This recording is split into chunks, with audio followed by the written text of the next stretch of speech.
បងប្អូនណាខ្លះធ្លាប់មើលវីដេអូខ្ញុំតាំងពីពេលខ្ញុំចាប់ផ្ដើមធ្វើវីដេអូនៅផ្ទះម្នាក់ឯងពេលហ្នឹងបងម៉ៃទៅធ្វើការនៅប្រទេសស្វីសតាំងពីបងម៉ៃត្រឡប់មកវិញគឺខានធ្វើវីដេអូរស់នៅម្នាក់ឯងយូរហើយអញ្ចឹងថ្ងៃនេះមកចេញភាគថ្មីនៅផ្ទះម្នាក់ឯងមកល្ងាចខ្ញុំធ្វើអីគេខ្លះសួស្ដីជំរាបសួរបងប្អូនទាំងអស់គ្នាដើម្បីកុំឲ្យវីដេអូនេះវែងពេកថតតែពេលល្ងាចបានហើយពេលដែលបើកឡានហ្នឹងគឺខ្ញុំទៅតែចេញមកពីហាត់ប្រាណរវល់យ៉ាងណាក៏ដោយដែរហាត់ប្រាណគឺត្រូវតែឆ្លៀតនៅផ្ទះម្នាក់ឯងមែនប៉ិតក៏មានអ្នកចាំទទួលដែរចាគឺកូនស្រីមួយនៅចាំទទួលមាត់ទ្វាររាល់ថ្ងៃភាគច្រើនណាមិនថាពីមុនឬក៏ឥឡូវទេឲ្យតែខ្ញុំធ្វើវីដេអូនៅផ្ទះម្នាក់ឯងអីដឹងតែមានបងប្អូនសួរអីថាអត់ខ្លាចទេអីនៅម្នាក់ឯងដបងខ្លាចដូចគ្នាទេបងប្អូនអើយប៉ុន្តែយូរទៅគឺធ្លាប់ហើយអញ្ចឹងយើងឆ្លៀតយកពេលវេលាហ្នឹងមកចំណាយពេលសម្រាប់ខ្លួនឯងអញ្ចឹងណាចង់ធ្វើអីធ្វើនឹងញ៉ាំអីញ៉ាំនឹងដូចខ្ញុំអញ្ចឹងមកពីហាត់ប្រាណចង់បែបអាហារសុខភាពនៅម្នាក់ឯងអញ្ចឹងក៏អត់ចង់ធ្វើម្ហូបអីញ៉ៃញ៉ៃច្រើនដែរបងប្អូនក្នុងទូទឹកកកខ្ញុំសាឡាត់ហ្នឹងមានស្រាច់ទៀតអញ្ចឹងដាក់ស្ងោរពោតមកញ៉ាំជាមួយសាឡាត់រយៈនេះគឺរៀងតមអាហារតិចបងប្អូនអើយដោយសារមានអារម្មណ៍ថាឡើងសាច់ពេកមិនបានតមរាល់ថ្ងៃមួយអាទិត្យតមបានតែមួយថ្ងៃហ្នឹងក៏យក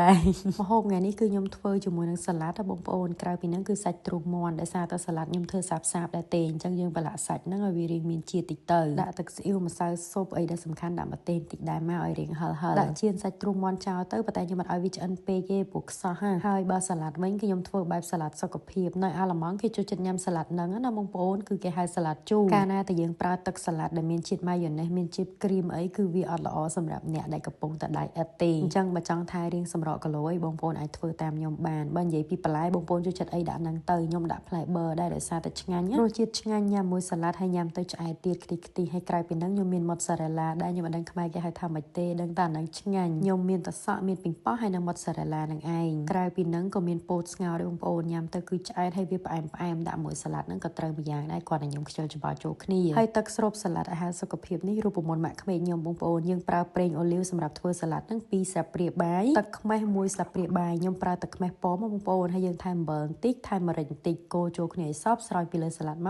កគឺរួចរាល់ហើយសាឡាត់នេះមានរសជាតិជូរតិចប្រៃតិចប៉ុន្តែគឺល្អមែនតើបងប្អូនហើយញ៉ាំទៅគឺវាអត់ឡើងគីឡូទេគ្រាន់តែយើងប្រើទឹកម៉ាយ៉ូណេសទឹកអីគ្រួសារបងម៉ៃគឺគាត់ធ្វើសាឡាត់តែបែបហ្នឹងទេអញ្ចឹងខ្ញុំចេះរូបមន្តហ្នឹងពីគាត់មកដែរតំណងដែរអត់បងប្អូនអាហារសុខភាពអញ្ចឹងឃើញខ្ញុំតមខ្ញុំអីហ្នឹងមិនមែនទៅតមបានរាល់ថ្ងៃទេបងប្អូនអើយប៉ុន្តែបើថ្ងៃណាយើងចង់តមថ្ងៃណាយើងនឹកឃើញញ៉ាំហើយក៏ញ៉ាំទៅគ្រាន់ជាងអត់ដែរមួយចានហ្នឹងឃើញតិចអញ្ចឹងមែនមានផ្លែបឺផងមានពោតផងមានទ្រូងមាន់ផងគឺឆ្អែតហ្មងបងប្អូនអើយញ៉ាំបាយហើយគឺចាប់ផ្ដើមប្រមូលចានដាក់លាងរៀបចំជូតផ្ទះបាយបន្តិចទៅខ្ញុំនៅផ្ទះម្នាក់ឯងនឹងកាន់តែចូលចិត្តរៀបចំផ្ទះទៀតបងប្អូនមិនមែនថានៅម្នាក់ឯងអត់រៀបចំទេមកព្រឹកមកហើយគឺជូតផ្ទះរៀបចំផ្ទះផងរៀនផងនឹងឯងបន្ទាប់មកដាក់បាយឲ្យកូនហើយក៏ដើរតម្រង់ទៅបន្ទប់ទឹកត្រៀមមុជទឹកត្រាំទឹកក្តៅបន្តិចឲ្យស្រួលខ្លួនចំណាយពេលវេលាសម្រាប់ខ្លួនឯងអញ្ចឹងណាទឹកខ្ញុំត្រាំនឹងគឺខ្ញុំដាក់ឲ្យក្តៅខ្លាំងមែនតើបងប្អូនអើយអញ្ចឹងហើយគឺស្រួលខ្លួនណាស់ជ្រុលជាស្បែកយើងសើមល្អហើយមួយអាទិត្យ2ទៅ3ដងខ្ញុំតែងតែស្ក្រាបខ្លួនហើយបងប្អូនជាមួយនឹងស្ក្រាបខ្មែរធម្មជាតិយើងនឹងឯងខ្ញុំប្រ